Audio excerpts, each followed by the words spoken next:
하나님께서는 우리를 부르실 때, 우리를 구원해 주시고 부르실 때는 분명한 목적이 있습니다. 하나님께서는 모세를 부르실 때에 이스라엘 백성, 곧 노예 생활에서 비참하게 고통당하고 있는 그들을 봤기 때문에 그들을 이끌어서 약속의 땅까지 가게 하는 것, 이것이 바로 모세를 부르신 하나님의 목적이었습니다. 하나님께서는 모세 자신만을 위해서 그를 부른 것은 아닌 것이죠. 하나님의 관심은 항상 이스라엘 전체 공동체입니다. 우리들도 마찬가지로 하나님께서 우리들에게 어떤 일을 시키기 위해서든지 이렇게 하나님께서 부르게 될 때에 우리 자신만 봐서는 안 되는 것이에요. 물론 하나님께서 우리를 택하시고 귀하게 생각하시지만 우리를 택하시고 하나님 일을 시킬 때는 우리 자신들도 축복해 주신 그보다 훨씬 더 하나님의 큰 계획이 가지고 계시고 결과적으로 교회와 그리고 하나님 백성을 더욱더 생각하시는 것인 것이에요.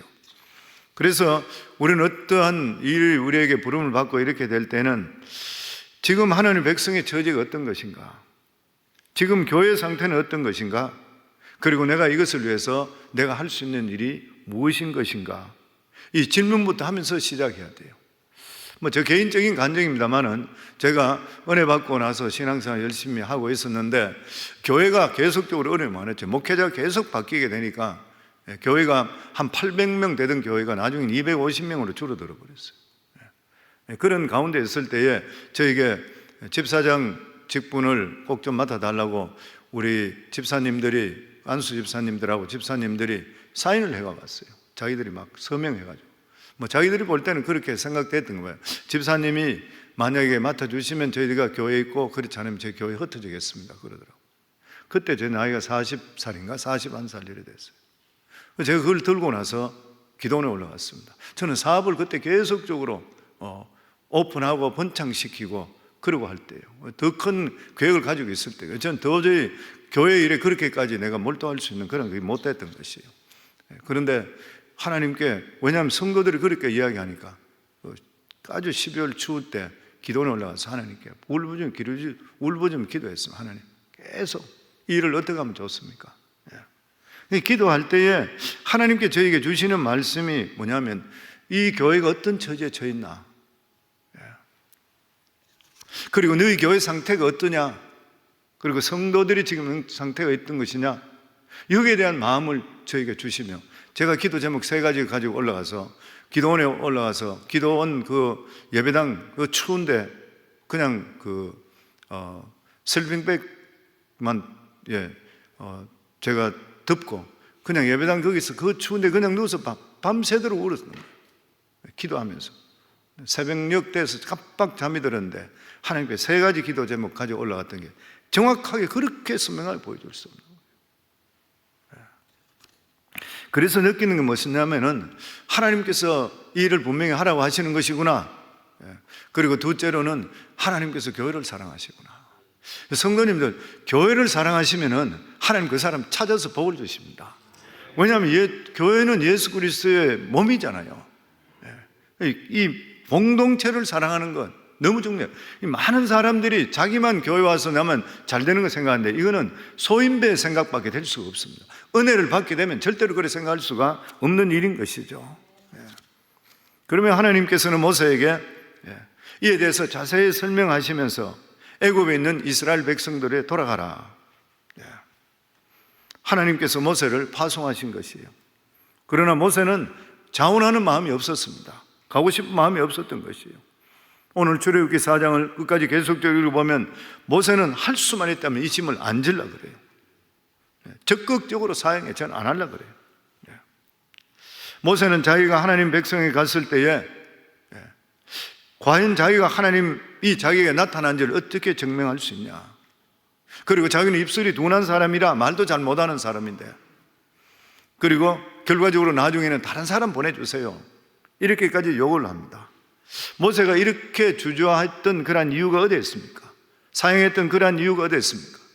이스라엘 백성들이 해방되는 것을 원치 않았는가요? 불순종하기를 원했는가요? 그건 아닌 것이죠. 그건 아닌데 자기 자신을 돌아보면 너무 부족한 거예요. 우리 모두 달도 같이 겪을 수가 있는 그러한 일입니다. 모세가 생각할 때는 자기가 이 상황으로 볼 때 자기가 맞지 않다는 거예요. 왜 그러냐면 40년 전 생각이 나요. 자기가 40년 전에 거기서 애굽 사람, 이스라엘 백성들 위해서, 그들 위해서 애굽 사람을 죽였는데도 결과적으로 그때 보면은 오히려 배척당했잖아요, 자기가. 그래서 자기는 결코 이 백성들과 함께 할 수 없다는 그런 생각을 했던 거예요. 그리고 더더욱이나 그는 도망쳐 나왔잖아요. 다른 말로 이야기하면 바로 왕으로부터 지명 수배받았던 사람입니다. 물론 세월이 많이 흘러서 왕도 바뀌고 이랬다 한다 하더라도 자기는 가기 싫은 거예요, 그 자신의. 더더욱이나 그는 하나님께 이렇게 부름받고 간다 하더라도 하나님께서 자기의 끝까지 함께 해주실지 이것도 모르는 것이에요, 보면. 불안한 것이죠. 자기가 어떻게 될지 모른다는 것이죠. 그런데 하나님께서는 모세를 설득하십니다. 계속 증거를 보여주시고, 그리고 결국 모세를 설득하셔서 그가 원치 않는 곳에 하나님의 이름으로 가게 하는 것이에요. 이걸 보고 우리가 느끼는 뭐예요? 하나님의 열심입니다. 우리는 포기해도 하나님 절대로 포기 안 하셔요. 아멘. 오늘 우리에게 복음이 들어오게 된 것도 마찬가지로 하나님의 설득과 열심인 것입니다. 어느 누구도 자진해서 자기가 뜻대로 오지를 않는 것이요, 전부 하나님께서 선교사를 보낸 것도 마찬가지잖아요. 부담을 주니까 선교 가잖아요. 뭐 가락한다고 가는 거예요? 안 가요, 보면은. 저도 목회자로 부름받을 때에 하나님께서 기도하는 가운데 부름받고 나서 나중에 저희 아내가 반대해서 7년을 기다리고 있었지만, 부름을 받고 난 뒤에 그 다음부터는 그렇게 잘 되는 사업이고 다 잘 되고 모든 것이 다 좋은데도 불구하고, 그전에는 내가 회계사로 있는 게 그렇게 즐겁고 나는 천직이 회계사다, 숫자 계산할 때마다 기분이 좋고 숫자가 맞아 떨어지면 희열을 느끼고 이 너무 좋다, 이렇게 생각했었는데, 하나님 부름받고 나서는 사무실에 앉아서 있더라도 내가 왜 여기 앉아있지? 그리고 예배당에 와서 새벽기도 끝나고 바깥에 물 주고 잡초 뽑고 하는 게 그게 그렇게 좋더라. 그리고 안에 들어가 교회 그냥 와서 청소하고 하고, 이게 시간만 나면 한 10시 정도 되고 나면 직원들한테 일 시키고 나면 그 다음에는 교회 와서 그냥 있는 거예요. 그게 그리 좋아지는 거예요. 그게 내 마음을 내가 어떻게 할 수가 없더라 보니까. 그러니까 모든 일들을 보면은 하나님께서 계획하시면 그 마음을 주서라도 하나님 결과적으로 이루시는 하나님의 열심이 있는 거예요, 성도님들. 우리가 이 하나님의 열심을 배우셔야 되는 거예요. 아멘. 그래서 모세는 하나님께 안 되는 이유에 대해서 자기가 몇 가지 이야기를 합니다. 오늘 그것이 첫 번째 말씀이 뭐냐면, 하나님께서 자기를 보내더라도 사람들이 자기를 믿지 않을 것이라. 우리 1절 말씀 저희들 같이 읽겠습니다. 모세가 대답하여 이르되 그러나 그들이 나를 믿지 아니하여 내 말을 듣지 아니하고 이러기를 여호와께서 내게 나타나지 아니하셨다 하리이다.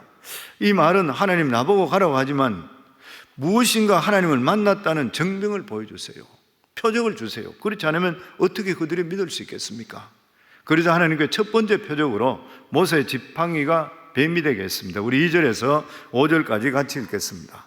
여호와께서 그에게 이르시되 내 손에 있는 것이 무엇이냐? 그가 이르되 지팡이니이다. 여호와께서 이르시되 그것을 땅에 던지라 하시매 곧 땅에 던지니 그것이 뱀이 된지라.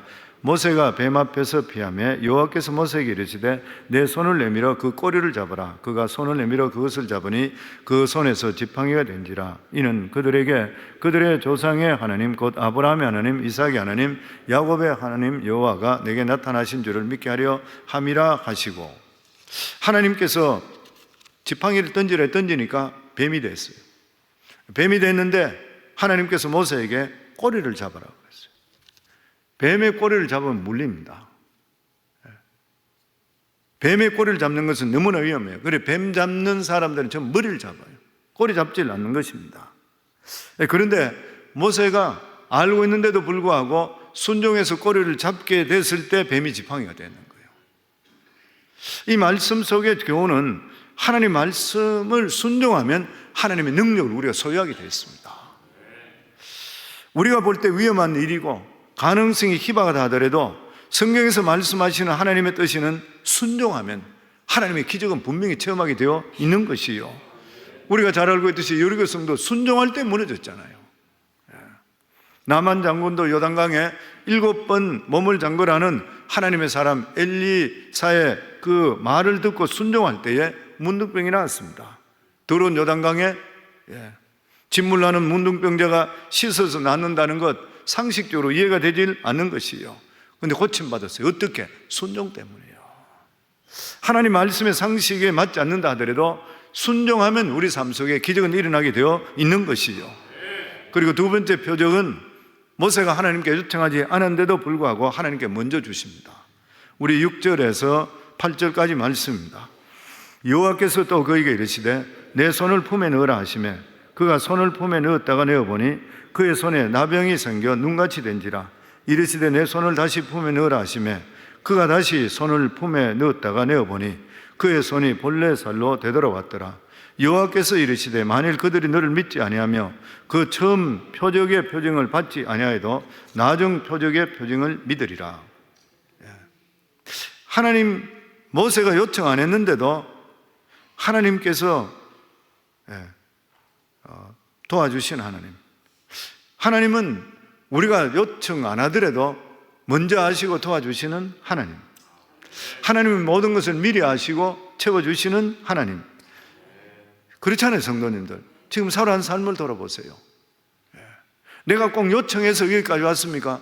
요청 안 한 것까지도 하나님께서 알아서 다 해결해 주신 것이 너무 많은 거예요.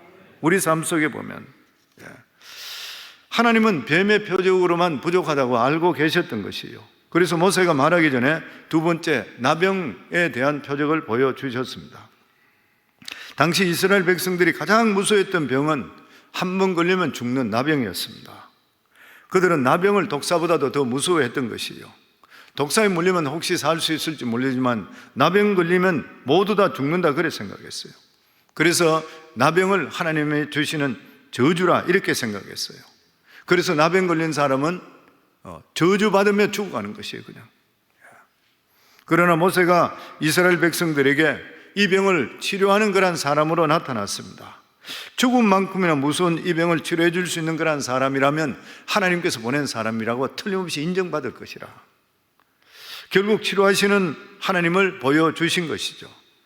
사랑하는 성도님들, 하나님은 무서운 하나님, 징계하시는 하나님이 아니시라 그들을 치료하시고 우리들도 마찬가지로 치료하시고 사매해 주시는 온전케 하시는 하나님이심을 믿으시기를 주의 이름으로 축원합니다. 그래서 하나님께서 이스라엘에 단순히 노예를 해방시키기 위해서 모세를 보낸 것이 아니라 그들을 영적으로 육적으로 정신적으로 치유시키기 위해서인 것이요. 하나님은 항상 이런 식으로 일하십니다. 먼저 사탄의 세력에 붙잡힌 자들에게 가셔서 그 사슬을 끊어버리세요. 그리고 하나님의 형상을 회복시켜 줍니다. 예수님이 사역한 거 보시면 아시잖아요. 예수님이 행하신 중요 사역 중에 하나가 치유 사역입니다. 왜냐하면 전체 사역 전체에 보면 근 3분의 2 이상이 치유입니다. 보면. 왜냐하면 어려움 당한 사람이 너무 많기 때문에 그들에게 하나님의 긍휼과 사랑을 베풀어 주셨던 것이에요. 그 중에 하나 보면은 군대에 귀신 들렸던 그라사 광인, 그것도 치유하시고 사람 형상으로 다시 회복시켜, 하나님 형상으로 다시 회복시켜줘요. 수많은 귀신들 노인받게 했습니다. 누구든지 예수님을 만나게 되면은 사탄의 지배에서 해방되게 되는 것이에요. 그리고 그들이 하나님의 형상으로 회복되고 무서운 병들이 치료되기 시작했습니다. 하나님께서는 모세에게 처음 표징은 믿지 않는다 하더라도 두 번째 표징은 믿을 것이라 분명히 말씀했습니다. 왜냐하면 뱀보다 더 무서운 것이 이 나병이기 때문에 그들은 믿을 것이라. 그러면 하나님께서 이 두 가지 표적도 믿지 않을 때는 세 번째 표적을 보여주라 그랬습니다. 그것이 뭐냐면은 강물이 피가 되는 표적이었습니다. 우리 9절 같이 읽겠습니다.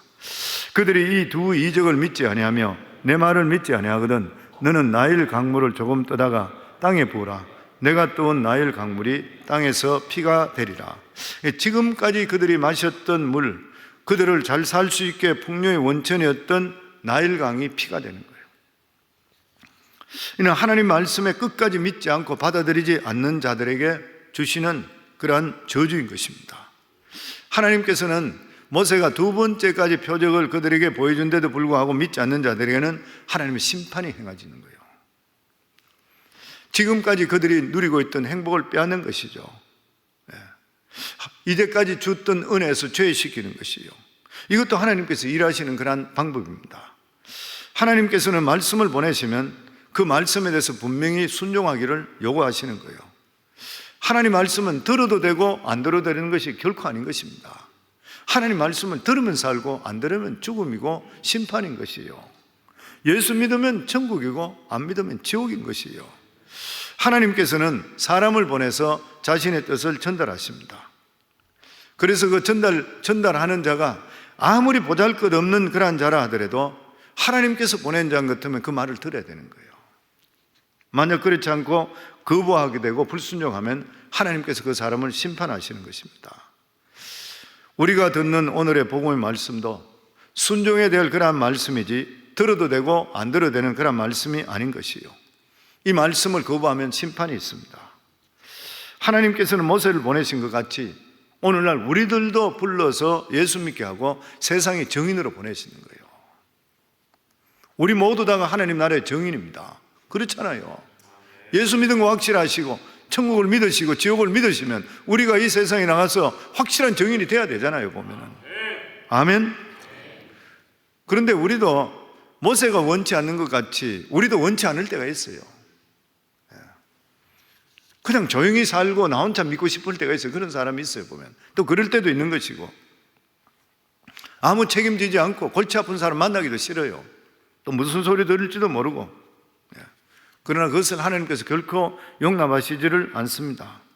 하나님께서 우리들에게 말씀하시기를 가장 배역되고 까다로운 그러한 사람들에게 나가서 복음을 전하라 그래요.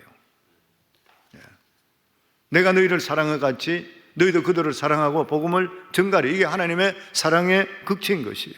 그래서 우리들은 때를 얻든지 못 얻든지 간에 우리가 받았던 이 은혜와 사랑을 전해야 되는 것이요. 사도 바울은 만약에 내가 복음을 전하지 않으면 내게 오히려 화가 있다. 왜냐하면 이 귀한 복음을 전하지 않고 내만 가지고 있다 그런 것 같으면 그 사람 당연히 화를 당해야 마땅한 것이에요, 보면. 저는 우리 성도님 모두 다가 정말 내가 구원받은 게 확실하다면 내 주위부터 해서 누구든지 만나는 사람마다 때를 얻든지 못 얻든지 복음을 전가하기를 주 이름으로 축원합니다. 그런데 이렇게 모세에게 세 가지 표적을 보여준데도 불구하고 모세는 애굽에 가지 않겠다 그랬습니다. 가장 큰 이유가 뭐냐면 자기 말을 잘 못한다는 거예요. 우리 10절 말씀 같이 읽겠습니다. 모세가 여호와께 아뢰되 오 주여, 나는 본래 말을 잘하지 못하는 자니다. 주께서 주의 종에게 명령하신 후에도 역시 그러하니 나는 입이 뻣뻣하고 혀가 둔한 자이다. 모세가 자기가 말을 못한다고 변명할 때 하나님께서는 11절입니다. 같이 읽습니다. 여호와께서 그에게 이르시되 누가 사람의 입을 지었느냐? 누가 말 못하는 자나 말 못 듣는 자나 눈 밝은 자나 맹인이 되게 하였느냐? 여호와가 아니냐? 누가 사람의 입을 지었느냐? 누가 벙어리 만들고 누가 기머거리 만들고 누가 앞을 볼 수 있게 하고 못 보게 하는 것이 누구냐? 이 질문은 수사학적인 것으로 하나님의 절대적인 주권과 통치권을 강조하고 있는 거예요. 이 말씀의 뜻이 뭐냐면은 세상 만사를 결정하는 분은 여호와 하나님이시라. 그러므로 모세가 부족하다고 생각하는 모든 부분들은 하나님께서 내가 얼마든지 채워줄 수 있으니까 너희는 내 말만 순종해라는 거예요.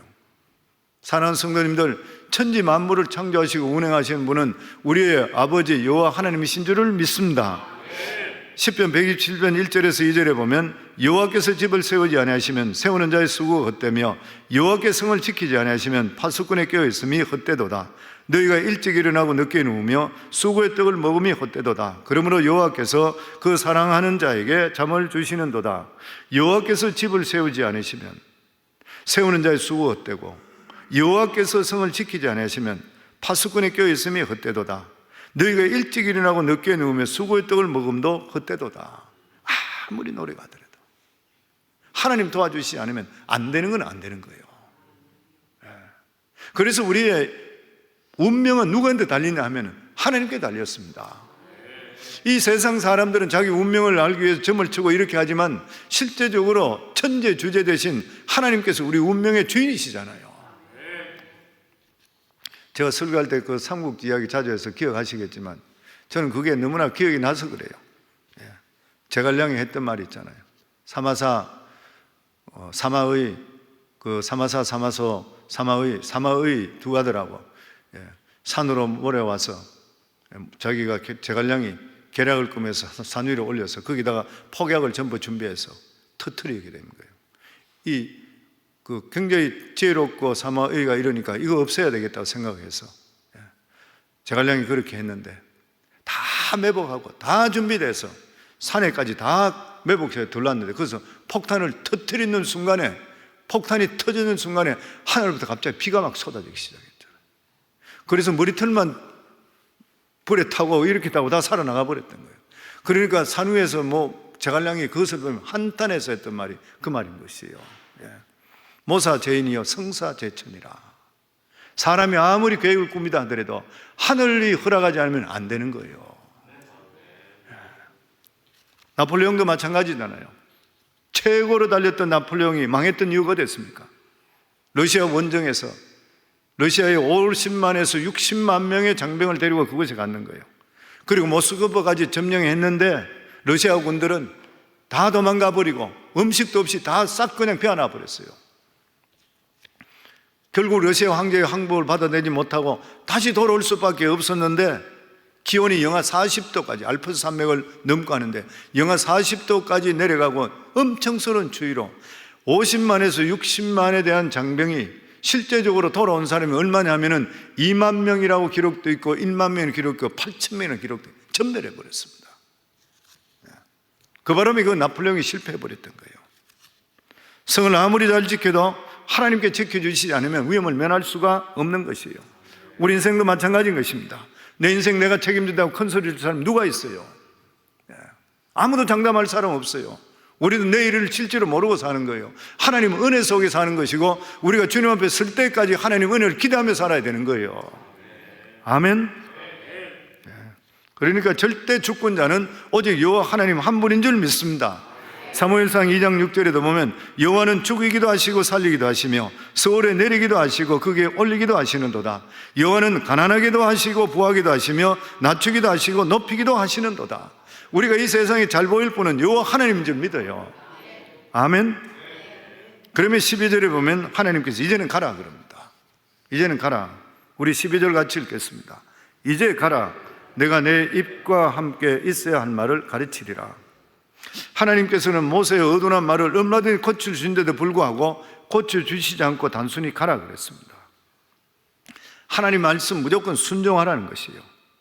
믿고 가면 응답은 기다리고 있는 거예요. 아멘. 우리가 할 일은 먼저 가는 것이고 나중 일은 하나님이 책임지시는 것이에요.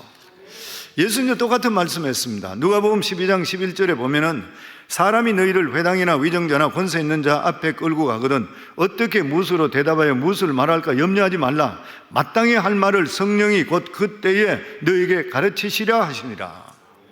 가라 그러면 가면 성령께서 말씀을 주신대요. 가라. 나머지는 내가 책임진다. 근데 우리는 어떻게 해요? 하나님 나 능력 없습니다. 나 돈 없습니다. 내 사업에 봉사하면은 나 사업이 잘 되면 봉사하겠습니다. 내가 뭔가 잘 되면 드리겠습니다. 그러잖아요 보면은. 지금 내 형편을 봐서는 안 됩니다 그래요. 어떤 사람은 하나님 건강 주시면 봉사하겠습니다. 근데 하나님께서 오늘도 그렇게 말씀합니다. 먼저 해라. 나중은 내가 책임진다.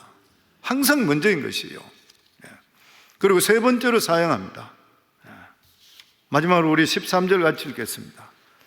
모세가 이르되 주 여호와 오 주여 보낼 만한 자를 보내소서. 이 말은 자신은 이 임무를 도저히 맡을 자가 못 되니 다른 적격자를 찾아보라는 것이죠. 다른 말로 하면은 딴 사람 없으면 그때 제가 생각해 보겠습니다. 이 정도 말인 거예요. 이때 하나님께서 모세에게 노를 바랬다 그랬습니다. 네 형 에론이 있지 않냐? 네 형 아론이 있지 않냐?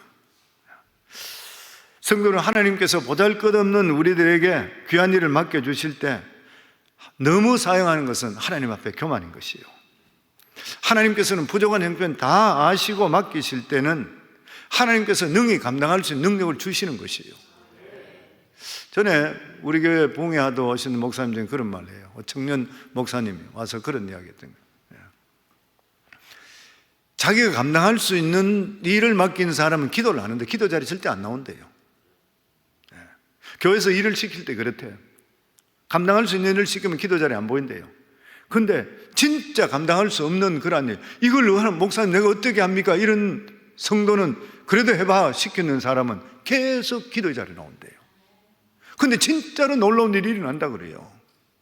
성경 우리가 기도하는 이유가 어디 있어요? 기도하는 이유는 내 능력으로 안 되기 때문에 하나님 도와주세요 그러잖아요. 그때 뭐 어떤 걸 보는 것이 하나님의 능력을 체험하게 되는 거예요. 아멘. 하나님께서는 보잘것없는 우리 인간에게 어떤 일들을 시킬 때는 하나님께서 우리를 사용하시자 하시는 놀라운 축복인 줄을 믿습니다. 그렇기 때문에 주의 일은 절대로 사용하는 것이 아니에요. 목회자를 통해서 또 혹은 목장에서 목자를 통해서 부탁한 일이 있을 때 그것을 너무 겸손하게 사용하게 될 때는 하나님의 노가 유발되는 것이에요. 우리 형편과 우리의 재능은 주님 잘 알고 계십니다. 그런데도 불구하고 너무 사용하는 것은 결코 겸손이 아닌 것이에요. 하나님께서 함께 하시지 아니하시면 인간의 말재주는 아무것도 아닌 것이에요. 예전에 김기동 목사님, 김기동 집사 때 우리 교회에서 올해 우리 교회에서 사역도 많이 하고 이렇게 했죠. 그분 그런 이야기 했는 거 지금도 기억나요. 자기가 한국에 있을 때 과천교회라 그러던가 뭐 상당히 큰 교회였었던 거 봐요. 거기에 목자로 있었는데 그 전체 목자가 수십 명, 뭐 굉장히 많은데 그 중에서 최고 잘하는 목장을 최고 잘하고 최고 분가 많이 시키고 했는 사람이 말더듬이라 그러잖아요. 말더듬이래요. 사람들 말 잘하면 될 것 같은데 아니래요. 근데 이분은 그 목원들을 사랑할 뿐만 아니라 그분 위해 기도하는 거예요. 기도하는 목장. 목장이 어떤 목장이 부흥한 줄 아세요? 기도하는 목장입니다. 저는 평신도부터 목장 시작하면 너무 많이 봤어요. 나이하고도 상관없어요. 능력하고 상관없어요. 예전에 제가 우리 그 교회, 저희 교회에서 목장을 설립하고 아마 워싱턴에 제일 먼저 시작했을 것 같아요. 하면서 볼 때 제일 먼저 목장이 분가되는 것이 72세 됐던 제일 나이 많으신 안수 집사님. 나이 많다고 해서 성도들도 안 오고 또 이분들도 또 뭐 별로 재미도 없고 이런지 안 모였던 거예요. 그러니 자기가 목장 안 하려고 그러는 거예요. 저한테 와가지고 안수 집사님, 나는 아무래도 안 될 것 같아요. 성도들이 다 목원들이 다 뭐 안 모이고 뿔뿔이 흩어지고. 그래서 같이 기도해 봅시다 그랬어요. 집사님 같이 기도해 봅시다. 그리고 원리대로 한번 해봅시다. 그리고 새벽기도 나오세요. 그리고 같이 기도해 보겠습니다. 먼저 나와 같이 기도했잖아요. 계속 한 달 정도 기도했나? 우프리지 사는 어떤 여성도가 왔어요. 거기 왔는데 내가 이분을 어느 목장에 여주지 생각하다가 이 나이 많은 그 집사님 목장에다 내가 넣어드렸던 거예요. 근데 이 사람이 전도왕이라. 다른 사람 펄펄 뛰고 젊고 다 하는 사람 목장 분가 못했는데 이분이 제일 먼저 목장 분가하더라고요. 제가 그걸 보면 느끼는 게 우리 교회도 마찬가지입니다. 내가 목자들과 항상 이야기하면 목원들 저한테 좋은 목원 보내주세요. 아니 목자가 좋은 사람이 안 되는데 좋은 목원 보내면 어떻게 죽지? 안 돼요. 교회도 마찬가지잖아요. 목회자가 잘못 서는데 좋은 성도 올 수 있어요. 왔다 가면 그 성도 오래 못 버티고 딴 나가버려요. 목장이 똑같아요 보면은. 근데 어떤 목자가 가장 귀하냐? 기도하는 목자. 성도들 사랑하는 목자인 거예요. 그래서 그 말더듬는 사람이 그렇대요. 그 기동 목사님 그때 이야기할 때 그런 이야기해요. 사랑하는 마음을 알고 있고 기도 많이 하고 이러니까 그 글을 읽을 때 성경 같이 인도하고 이럴 때에 뭐 사람이 너희를 회당이나 위정자에 이런 거 말을 잘해 싹 하면 옆에 있는 사람이 그럼 뭐 이렇게 말을 넣어준대 같이. 그러면 이분은 말만 띄고 목원들 전체가 뭐 이구동성으로 같이 읽어주고 같이 하고 이렇게 했대요. 최고로 잘했다 그래요. 말 잘한다 되는 것이 아니고 하나님 함께 하셔야 돼요. 아멘. 그리고 교회는 무슨 일인지 기쁨을 하시기 바랍니다. 하나님께 뒷일을 책임져 주실 줄을 믿습니다. 필라델피아에 영생장로교회라고 했어요. 이용걸 목사님이라고. 필라에서는 제일 큰 교회죠.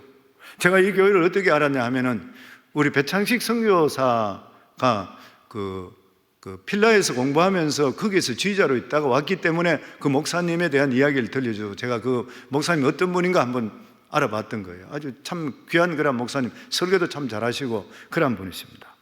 이용걸 목사님 자기가 그 책에 보면 이런 말이 있어요. 한국에서 자기가 후암제일교회 담임 목회를 하다가 그리고 나서 미국에 공부하러 왔다가 미국에서 영생장로교회를 이제 그 담임을 하게 됐던 거예요. 근데 자기가 후암제일교회에 있을 때에 김창진 집사라는 분이 장로님으로 피택이 됐대요. 근데 이분이 60이 넘은 그런 사람인데 벌어놓은 것도 하나도 없는 형편이 넉넉지 못한 그런 사람이래. 그러니까 극구 장로직을 사용하는 거예요. 왜 그러냐면 그 교회 전통이 뭐냐면 무슨 일이 있을 때에 장로님들이 모여서 물질을 내서 똑같이 물질 봉사한대요. 왜냐하면 그 교회도 먹고 마시는 일은 교회도 절대 안 한대요. 그 교회 행사든지 이렇게 할 때는 장로님들이 전부 다 자기들이 돈을 나눠내서 그 일을 해나갔대요. 이렇게 교회가 전통이 그렇게 됐대요. 근데 자기가 장로가 피택이 되고 장로가 되게 되면은 그 물질을 감당해야 되는데 자기가 능력이 안 되니까 못 하겠다는 거예요. 그럴 때에 이 이용근 목사님이 그 집을 신방 가서 이 아버지가 목사님 내가 형편이 있는데 어떻게 하겠습니까? 그렇게 할 때 그 아들 집사가 옆에 있을 때요. 아들도 집사였을 때요. 아들 집사가 그 당시에 시계 판매원으로 남대문 시장에서 시계 몇 개 사서 그리고 지방에 파는 보잘것없는 아주 적은 그런 규모로 운영하고 있던 사람이래요. 근데 그 아들에게 이렇게 이야기했답니다. 아버지가 장로님이 되면 물질 봉사를 해야 되는데 없다고 안 하시니 내가 볼 때 아드님을 축복해서 감당할 것 같습니다. 집사님이 아버님 대신 물질 봉사 책임지겠습니까? 그러자 그 아들이 예 목사님 축복이 되어주세요. 제가 감당하겠습니다. 그리고 나서 이 목사님 미국으로 왔는 거예요. 그리고 8년 후에 다시 한국에 가서 보니까 이 아들이 보통 부자가 된 것이 아니라 엄청난 부자가 됐고 안수 집사 그 교회에 그리고 신학교 성경 공부도 하고 있는 진짜 믿음 있는 존경받는 사람이 됐대요. 성도님, 지나친 겸손은 하나님 축복을 빼앗깁니다. 신학자 부시가 이런 말을 했습니다. 하나님께서 이 모세에게 너 형 레위 사람 내 형 아론이 있지 아니하냐. 이 말씀이 뭐냐면은 모세가 자꾸 거절하게 되니까 하나님이 진노하신 분노를 표현하는 방법이고, 모세가 믿음이 없고 고집을 부린 결과 모세보다 더 중요한 직책이 뭐냐면 대제사장입니다. 대제사장의 직분을 부여받는 명예, 특별히 위엄을 풍기는 인물 레위족 속의 공적인 우두머리, 그 레위족 속의 최고 우두머리가 누구냐? 모세가 아니라 아론인 거예요. 공적인 우두머리가 되는 괄목한 명예가 모세 대신에 그 형 아론에게 주어지고 그의 가문에게 영원히 소유되게 됐다는 거예요. 갈렙이 헤브론 산지, 이 산지를 주소서 했던 이유가 된 것이요, 그 헤브론 산지가 하나님 조상으로 주시는 약속의 땅, 약속의 장소, 그리고 조상의 묘지가 있으므로 그것을 차지함을 통해 영적인 축복을 받는 장자가 되는 거예요. 이걸 빼앗기지 않으려고 했던 것이요. 그렇기 때문에 사랑하는 성도님들, 하나님 나라 일을 할 때에 하나님께 주시는 어떤 일이든지 이런 일들은 하나님의 특별히 우리 같은 자를 뽑아서 우리에게 주시는 하나님의 복을 주시기 위해서 그 자리를 주시는 거예요. 절대 빼앗겨서 되지 않습니다. 세상 것들은 사용해도 상관없어요. 그런데 하나님의 영적인 복은 내대로 끝나는 것이 아니라 수십 대 자손 대대로 임할 수 있는 그러한 복의 원천을 만들 수 있는 게 우리 자신이라는 것을 깨달으시고 하나님의 맡기는 어떤 일이든지 간에 충성스럽고 기쁘게 감당할 수 있는 저와 여러분 다 되기를 주의 이름으로 축원합니다.